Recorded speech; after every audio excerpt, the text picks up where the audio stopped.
the Pirates of the Caribbean movie franchise, the Tomb Raider game series, the book Treasure Island by Robert Stevenson, and many other films, games, and books use one trusted element to captivate their readers and viewers: a quest for treasure.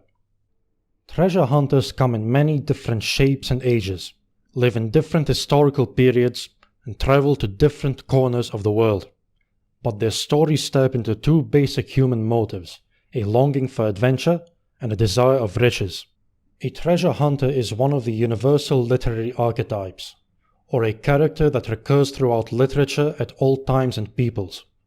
As an archetypal character, he or she must possess certain characteristics, yet must be unique and charismatic enough to stand out from the crowd of many others. Let's see how Paulo Coelho creates such a character of a treasure hunter in his popular Alchemist. Ideally, you should have read part 1 of the book, but if you have not, we'll help you select the excerpts and show you how to interpret them, so that your understanding of the character becomes complete. Throughout the book, the author refers to the main character as the boy. Initially, the reader may get an impression that he may be a child tending to sheep, and that may be a valid prediction, but a keen reader would look for textual details to confirm it. The author explicitly describes characters' feelings and actions to help us visualize the boy. We learn that the boy is already falling in love. We also discover that he had studied in a seminary and planned to become a priest. Now we begin to realize that the main character is in fact a young man.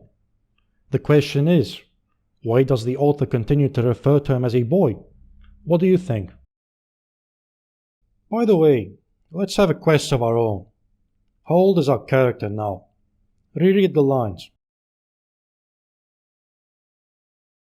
Even though his parents wanted him to become a respectable priest, he chose to travel the world, and now he knew all the cities of the region. Will he ever be willing to settle down?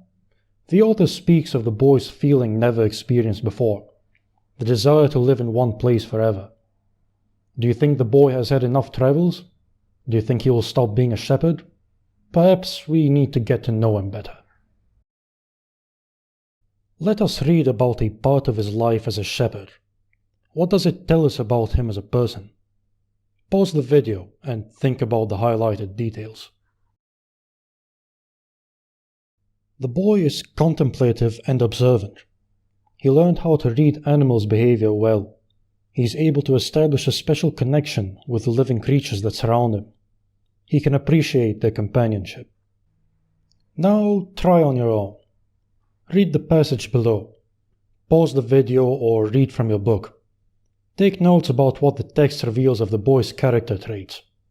At the end of the video, you'll be able to compare your notes to some of our suggestions.